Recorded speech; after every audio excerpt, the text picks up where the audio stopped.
ಹೊಸ ವಿಡಿಯೋಗೆ ಸ್ವಾಗತ. ಇವತ್ತು ನಾವು ಹೊಸದಾಗಿ ಸ್ವಲ್ಪ ವರ್ಮಿ ಕಾಂಪೋಸ್ಟು ಎರೆಹುಳ ಗೊಬ್ಬರ ಮಾಡೋಣ ಅಂತ ಮಾಡ್ತಾ ಇದ್ದೀವಿ. ಇದು ಆಲ್ರೆಡಿ ಕವರ್ ಬೆಳಗ್ಗೆ ಫಿಟ್ ಮಾಡಿದ್ದೀವಿ. ಇದನ್ನು ಹೆಂಗೆ ಫಿಟ್ ಮಾಡಿದ್ದೀವಿ ಅಂತ ಹೇಳ್ತೀನಿ.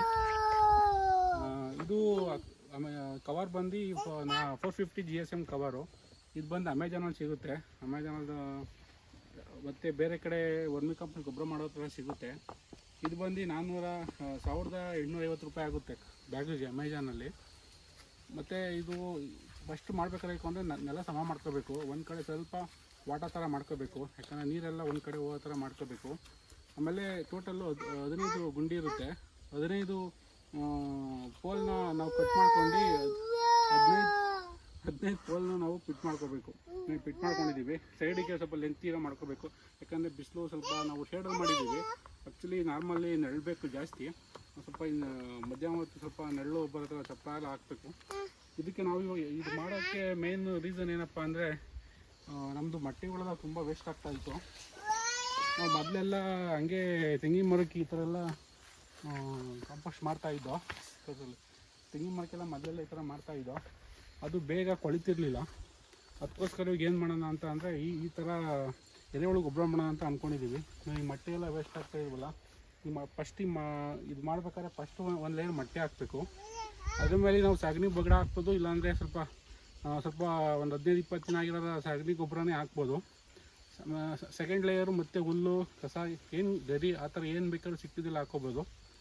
ನಾವು ರೆಗ್ಯುಲರಾಗಿ ನೀರು ಬಿಡ್ತಾ ಇರಬೇಕು. ವಾರಕ್ಕೆ 1-2 ಸಲ 3 ಸಲ ನೀರು ಹಾಕ್ತಾ ಇರಬೇಕು.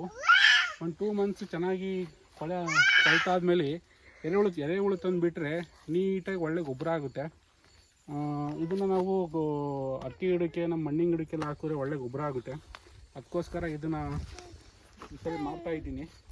ತುಂಬ ವೇಸ್ಟೇಜ್ ಇದೆ, ಅದಕ್ಕೋಸ್ಕರ ಇದೆಲ್ಲ ಯೂಸ್ ಆಗಲಿ ಅಂತ ಮಾಡ್ತಾಯಿದ್ದೀನಿ. ಸಾಕು. ಈ ರೀತಿ ತೆಂಗಿನ ಮಟ್ಟೆಗಳನ್ನೆಲ್ಲ ಈ ರೀತಿ ಹಾಕೋದ್ರಿಂದ ಫಸ್ಟ್ ಲೇಯರ್ ಮಟ್ಟೆ ಹಾಕಬೇಕು.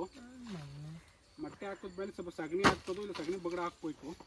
ಅದಾದಮೇಲೆ ತೆಂಗಿನ ಗರಿ ಅಥವಾ ಹುಲ್ಲು ಸೊಪ್ಪು ಕಳೆ ಏನು ಬೇಕಾದ್ರೂ ಹಾಕ್ಬೋದು. ಮೇನು ಕವರ್ ಹಾಕ್ಬಾರ್ದು, ಮತ್ತು ಕಲ್ಲು ಕವರ್ ಅಂಥವೆಲ್ಲ ಹಾಕ್ಬಾರ್ದು. ಅದನ್ನು ಬಿಟ್ಟು ಏನು ಹಾಕಿದ್ರು ನಡೆಯುತ್ತೆ.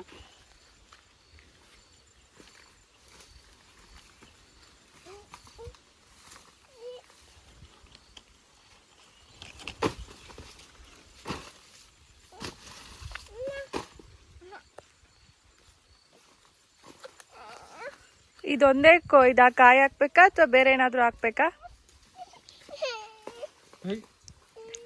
ಏನು ಬೇಕಾದ್ರೂ ಹಾಕ್ಬೋದು, ವೇಸ್ಟೇಜ್. ಈಗ ತೆಂಗಿನ ಮಟ್ಟೆಗಳು, ಈಗ ತೆಂಗಿನ ಗರಿ ಮತ್ತು ಹುಲ್ಲು ಸೊಪ್ಪು ಕಳೆ ಇಷ್ಟು ಪೂರ್ತಿ ಫಿಲ್ ಮಾಡಬೇಕಾ? ಓಕೆ. ಲೇಯರ್ ವೈಸ್ ಫಿಲ್ ಮಾಡಬೇಕು.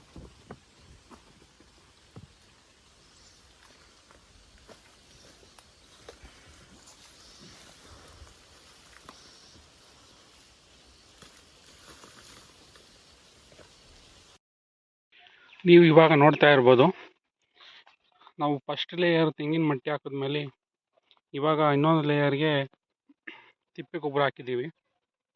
ಹಸಿ ಗೊಬ್ಬರ ಹಾಕ್ಬಾರ್ದು. ಸ್ವಲ್ಪ ಒಂದು 20 ದಿನ ಆಗಿರೋವಂಥ ಗೊಬ್ಬರನ ಹಾಕಿದ್ರೆ ಚೆನ್ನಾಗಿರುತ್ತೆ. ಹಸಿ ಗೊಬ್ಬರ ಅಂದರೆ ಸ್ವಲ್ಪ ಹೀಟ್ ಇರುತ್ತಲ್ಲ, ಅದರಿಂದ ಸ್ವಲ್ಪ ಎರೆಹುಳು ಎಲ್ಲ ಬೇಗ ಆಗೋದಿಲ್ಲ. ನೋಡ್ಬೋದು, ಈಗ ಒಂದು ಲೇಯರ್ ಫುಲ್ಲು ತಿಪ್ಪೆ ಗೊಬ್ಬರ ಹಾಕಿದ್ದೀವಿ. ಇನ್ನೂ ನೀರು ಬಿಟ್ಟಿಲ್ಲ, ಇವತ್ತು ನೀರು ಬಿಡ್ತಾ ಇದ್ದೀವಿ. ಈ ಥರ ನೀರು ಬಿಟ್ಟಾದಮೇಲೆ ತ್ಯಾವ ಇರೋ ಥರ ವೀಕ್ಲಿ ಒಂದು 2 ಡೇಸ್ ನೀರು ಬಿಡ್ತಾ ಇರಬೇಕು. ಈಗ ಚೆನ್ನಾಗಿ ಸ್ವಲ್ಪ ಕೊಳೆಯೋವರೆಗೂ ನೀರು ಬಿಡ್ತಾ ಇರಬೇಕು.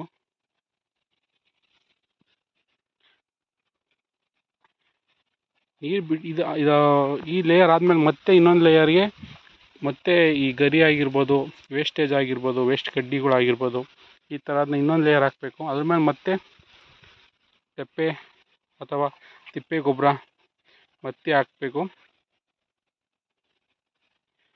ಹಾಗೆ ಲೇಯರ್ ವೈಸ್ ಮಾಡ್ತಾ ಇರಬೇಕು.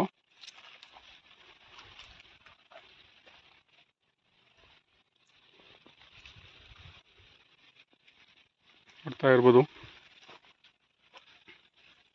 ಸ್ವಲ್ಪ ನೆರಳು ಬೇಕು, ತೆಂಗಿನ ಮರದ ನೆರಳು ಬರುತ್ತೆ ಅಂತ ಮಾಡಿದೆ, ಬಟ್ ಎಲ್ಲ ಅಷ್ಟು ಬರ್ತಾ ಇಲ್ಲ. ಮಧ್ಯಾಹ್ನ ಸ್ವಲ್ಪ ಬಿಸಿಲು ಬರ್ತಾ ಇದೆ. ಮೇಲೆ ಗರಿ ಹಾಕಿದ್ರೆ ಏನಾಗಲ್ಲ, ನಡೆಯುತ್ತೆ.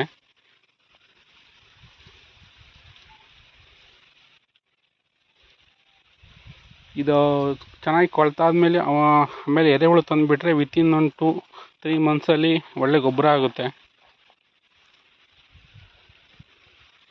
ಅದನ್ನು ನಾವು ಬೇಕಾದ್ರೆ ನಮ್ಮ ಹಣ್ಣಿನ ಗಿಡಗಳಿಗೆ ಅಥವಾ ಬೇರೆ ಬೆಳೆಗಳಿಗೆ ಬಳಸ್ಕೊಳ್ಳೋದ್ರಿಂದ ಒಳ್ಳೆ ಚೆನ್ನಾಗಿ ಬರುತ್ತೆ ಬೆಳೆಗಳೆಲ್ಲ.